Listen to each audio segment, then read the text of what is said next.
వరగంటికి tea channel ఈరోజు beans పప్పు చేస్తున్నాను. ఒక 2 టేబుల్ స్పూన్ ఆయిల్ వేసుకొని ఆవాలు జీలకర్ర వేసుకోవాలి, ఎండుమిర్చి వేసుకోవాలి, కరివేపాకు వేసుకోవాలి. అవి వేగిన తర్వాత ఆనియన్ వెల్లుల్లి రెబ్బలు వేసుకోవాలి. అవి వేయించిన తర్వాత పచ్చిమిరపకాయలు వేసుకోవాలి, టమోటాలు వేసుకోవాలి.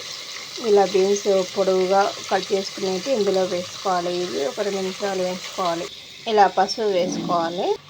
ఇవి ఎర్రకంది పప్పు ఒక గ్లాస్ తీసుకున్నాను, కడిగి పెట్టుకున్నాను. ఇవి వేసుకోవాలి. అందులో ఇలా కలుపుకొని ఒక 2 నిమిషాలు కలుపుకొని ఇలా ఉంచుకోవాలి. తర్వాత ఇందులో తగినన్ని వాటర్ పోసుకోవాలంటే 1.5 గ్లాస్ వాటర్ ఇలా నీళ్ళు వేసుకొని మూత పెట్టుకొని ఒక 2 విజిల్ వచ్చేంత వరకు ఉడికించుకోవాలి. పప్పు ఉడికిన తర్వాత ఇందులో బీన్స్ తీసి ఏర్పరచాలి. ఈ విధంగా తీసి పక్కన పెట్టుకోవాలి. ఇందులో నీళ్ళు వంచి తగినంత సాల్ట్ వేసుకొని మెత్తగా మెదుపుకోవాలి. ఇలా మెత్తగా మెదుపుకున్నాను. ఇప్పుడు బీన్స్ ఇందులో కలుపుకోవాలి. ఇదిగోండి బీన్స్ వేసి కలిపినాను. అంతే, బీన్స్ పప్పు రెడీ. ఎర్రకంది పప్పు బీన్స్ పప్పు రెడీ.